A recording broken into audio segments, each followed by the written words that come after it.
Kruskal Wallis test problem. An agricultural officer wants to study the effect of 4 different fertilizers on the yield in turnover of a specific crop.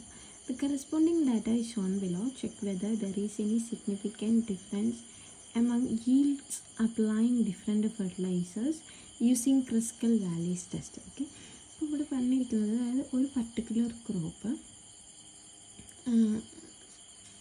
എന്ത് ചെയ്യുക, അവർ farming ചെയ്യുന്ന സമയത്ത് അതിന് 4 different fertilisers apply ചെയ്യണം. അപ്പോൾ 4 different area ആയിട്ട് divide ചെയ്തിട്ട് ഓരോ സെക്ഷനിലും ഓരോ ഫെർട്ടിലൈസേഴ്സ് വരും. A, B, C, D എന്ന് പറയുന്ന 4 ടൈപ്പ് ഫെർട്ടിലൈസേഴ്സ് അപ്ലൈ ചെയ്ത് കൊടുക്കുന്നു. എന്നിട്ട് അതിൽ നിന്ന് ക്രോപ്പ് ഈൽഡ് ചെയ്തെടുത്തതും തമ്മിൽ എന്തെങ്കിലും റിലേഷൻഷിപ്പ് ഉണ്ടോ, അതായത് ആ ഒരു അപ്ലൈ ചെയ്തിട്ടുള്ള ഫെർട്ടിലൈസറും ക്രോപ്പ് ഈൽഡും തമ്മിൽ എന്തെങ്കിലും ഡിഫറൻസ് ഉണ്ടോ എന്നാണ് ചെയ്യുന്നത്. സോ ഇവിടെ എച്ച് നോട്ട് എന്ന് പറയുന്നത് there is no significant difference among the yield applying different fertilizer. അതായത് ഡിഫറെൻറ്റ് ഫെർട്ടിലൈസർ അപ്ലൈ ചെയ്തിട്ട് ഈൽഡിൽ വലിയ വ്യത്യാസമൊന്നുമില്ല. പിന്നെ H1 എന്ന് പറയുന്നത് there is significant difference. Okay, അപ്പോൾ ഇവിടെ നമുക്ക് എ എന്ന് പറയുന്ന അങ്ങനെ 4 ഗ്രൂപ്പ് ഉണ്ട്, അല്ലെങ്കിൽ 4 സാമ്പിൾസ് ഉണ്ട്. A, B, C, D. എന്താണ് നമ്മുടെ ഫസ്റ്റ് സ്റ്റെപ്പ് പ്രൊസീജിയറിൽ? ഫസ്റ്റ് സ്റ്റെപ്പ് എന്ന് പറയുന്നത് നമുക്ക് എത്ര സാമ്പിൾസ് ഉണ്ടോ അല്ലെങ്കിൽ എത്ര ഗ്രൂപ്പുകളുണ്ടോ അതിനെല്ലാം കൂടി കമ്പൈൻ ചെയ്തിട്ട് പൂൾ ചെയ്തിട്ട് അസെൻഡിങ് ഓർഡറിൽ അറേഞ്ച് ചെയ്യാം. അസെൻഡിങ് ഓർഡറിൽ അറേഞ്ച് ചെയ്തതിന് ശേഷം ഫസ്റ്റ് സെക്കൻഡ് ഇങ്ങനെ റാങ്ക് കൊടുക്കുക. ഏറ്റവും കുറഞ്ഞ വാല്യൂവിനാണ് ഫസ്റ്റ് കൊടുക്കുക, ദെൻ അങ്ങനെ കൊടുക്കുക.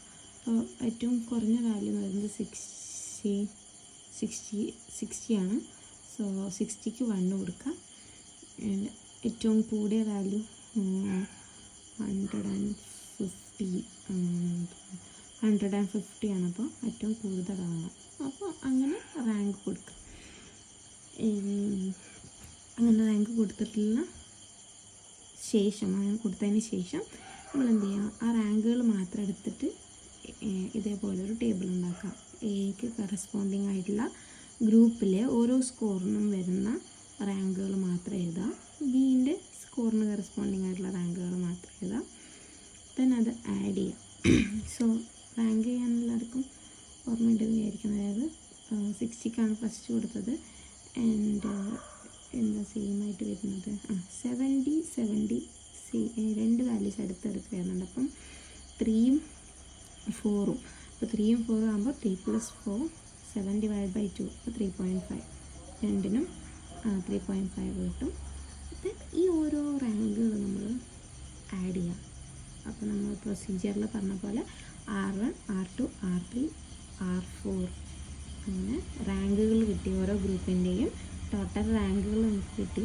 ഇനി എന്താ ചെയ്യേണ്ടത്? ടെസ്റ്റ് സ്റ്റാറ്റിസ്റ്റിക്സ് എന്ന് പറയുന്നത് H = 12/n × n+1 ഇനി സിഗ്മ = 1 to K. എന്ന് പറയുന്നത് എന്താ?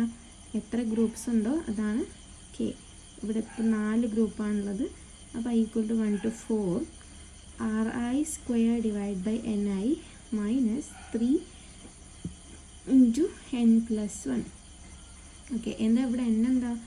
n1 + n2 + n, ഇവിടെ ഇപ്പോൾ 4 ഉണ്ട്. n1 + n2 + n3 + n4.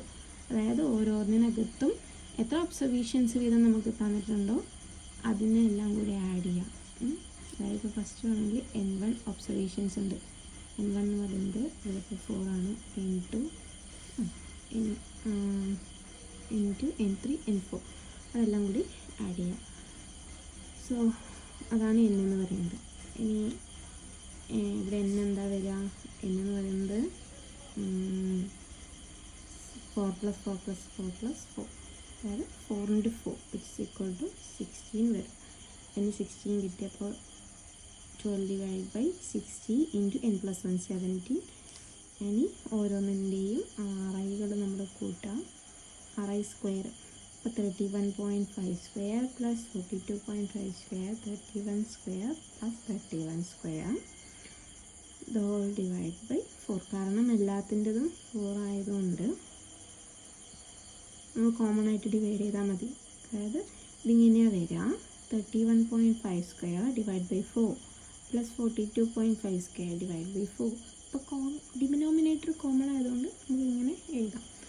Then minus 3 into 17. 3 into 17. Okay, അപ്പോൾ ഇതിൻ്റെ റിസൾട്ട് വരുന്നത്, വാല്യൂ വരുന്നത് പിന്നെ 1.0648 ആണ്. ഇത് ഫോളോ ചെയ്യുന്നത് chi square with degrees of freedom 3. എങ്ങനെ 3 വന്നു? Chi square with degrees of freedom k-1 ആണ്. ഇവിടെ k എന്ന് പറയുന്നത് 4 ആണ്, നമ്പർ ഓഫ് ഗ്രൂപ്പ് 4 ആണ്. സോ k-1 വരുമ്പോൾ 3 വന്നു. ഇനി ടേബിളിൻ്റെ value of chi square 3 with 5% level എന്ന് പറയുന്നത് 7.815 ആണ്. സോ നമുക്കിവിടെ കാൽക്കുലേറ്റ് ചെയ്തിട്ടുള്ള വാല്യൂ ഇതിനേക്കാളും കുറവാണ്.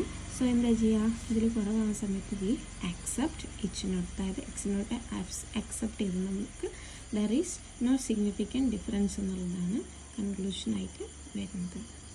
ഇത്രയാണ് പ്രോബ്ലത്തിൽ ചെയ്യാനുള്ളത്. അതായത് നമ്മൾ ആദ്യം അസെൻഡിങ് ഓർഡറിൽ ജസ്റ്റ് അറേഞ്ച് ചെയ്യുക, റാങ്ക് കൊടുക്കുക, ആ റാങ്കുകൾ മാത്രം ഓരോ സെക്ഷനിൽ ഓരോ ഗ്രൂപ്പിൽ ഇട്ട് കൊടുക്കുക, എന്നിട്ട് അത് ആഡ് ചെയ്യുക. ആഡ് ചെയ്തതിന് ശേഷം ഇക്വേഷനിൽ സബ്സ്റ്റിറ്റ്യൂട്ട് ചെയ്യുക. അതായത് നമുക്ക് കിട്ടിയ വാല്യൂ കൈ സ്ക്വയറിൻ്റെ ടേബിളിൻ്റെ വാല്യൂ വെച്ച് കമ്പയർ ചെയ്യുക. ഇത്രയേ ഉള്ളൂ.